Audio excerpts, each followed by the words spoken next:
Okay, this is the battery bank set up. We've got 1, 2, 3, 4. So our positive goes from 1 to 2 to 3 to 4. And the negative comes off of 4 to 3 to 2 to 1.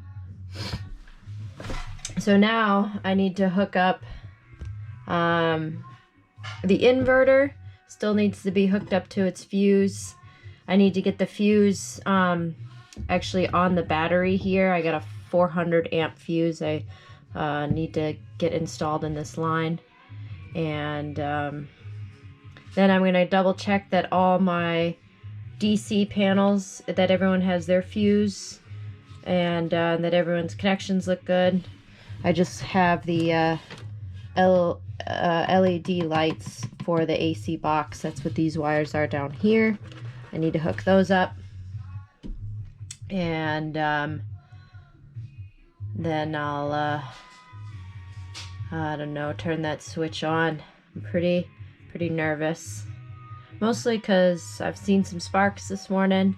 This morning I had to program this Victron to read our lithium batteries. It's a pretty simple process, but you need the right cable, which we had to buy that separately, which was unfortunate. And you hook that up to a computer.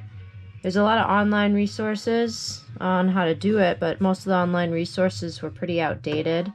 So it was kind of a complicated task this morning to figure out how to use our Mac product to do that. But it worked out, and I double checked with a really old Windows computer that all my settings were all there. So that's a fun process. If you are yourself having to program a Victron inverter and having troubles, or are using a Mac and have questions, I'm happy to answer those. Yeah, otherwise I'm gonna charge ahead and get these connected and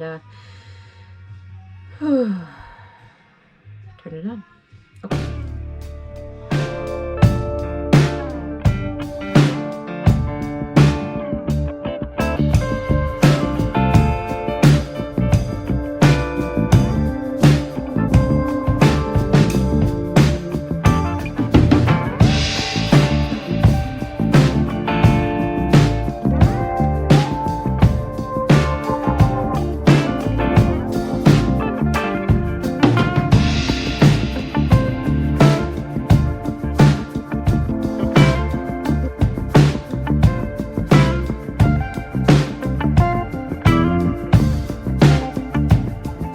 I finished the positive bus bar.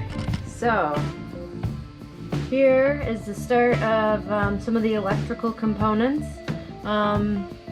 We have our MPPT controller here. I've got the wires started to run, and then this is going to be one of my DC panels. I'm going to have another one over in the kind of electrical area on the other side of the house, you know, a full 5 feet away. But on this side, underneath the floor, I wanted to have power systems, so the fan could be here, so that we could have the pumps wired in here without having to run all the wiring all the way under the floor and into the battery box. So I wanted to kind of have a little power extension over here. So I'm just getting that wired in. Yeah, slow going, but looking nice. What I have here is our external outlet, so we can have some sort of plug-in outside whenever we're living outside, plug in whatever. So that's just an external AC power, and then our shore power is going to go right here. This way we will be able to charge our battery bank and everything through shore power, through an RV park or my dad's house or wherever we are that has power.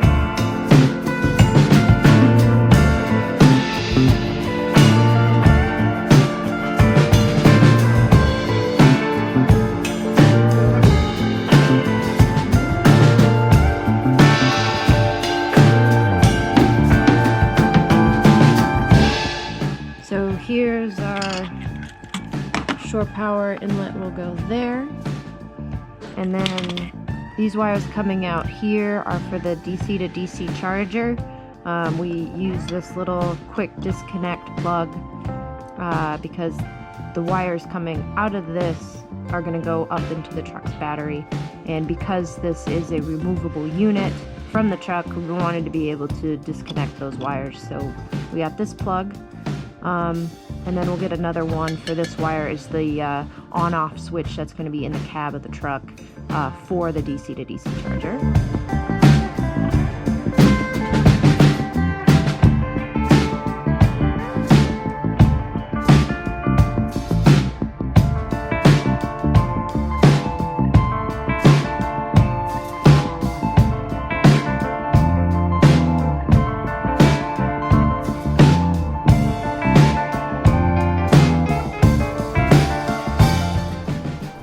We are nearing the end of our build. Soon our little house will be on the truck and this channel will transition to the adventure lifestyle Jen and I seek.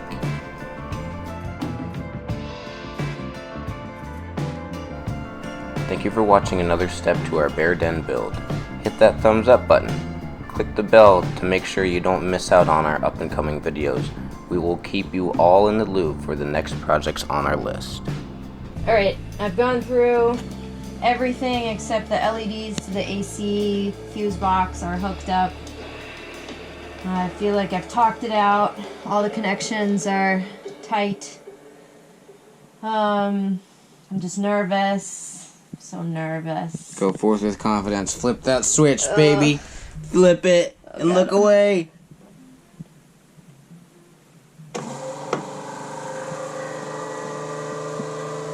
That pump is running.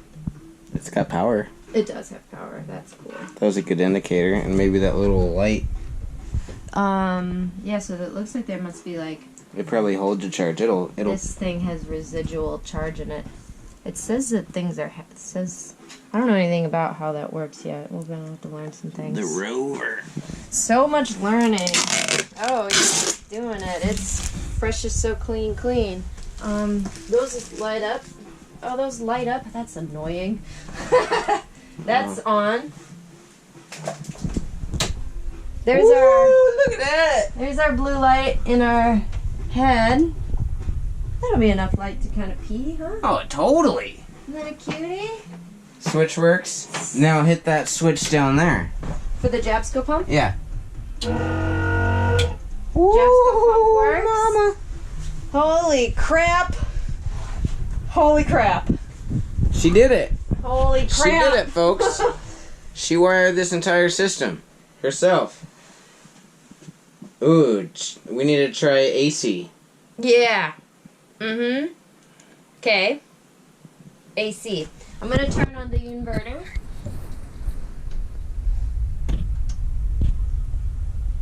And then let's plug in our little... Hey, the inverter came on. Look at that. Boom. Inverter's on. So then, I'm going to hit the breaker. Okay, there's power to the breaker.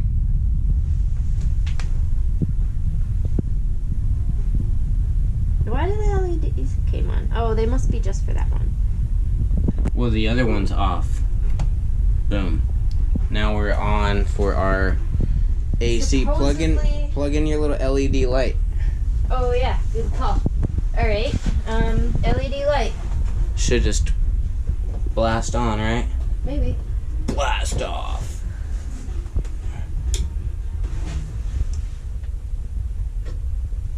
I hear power. And that's just the inverter, I think you hear.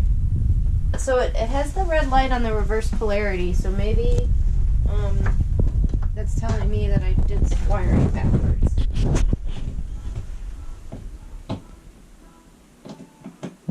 Why doesn't this work?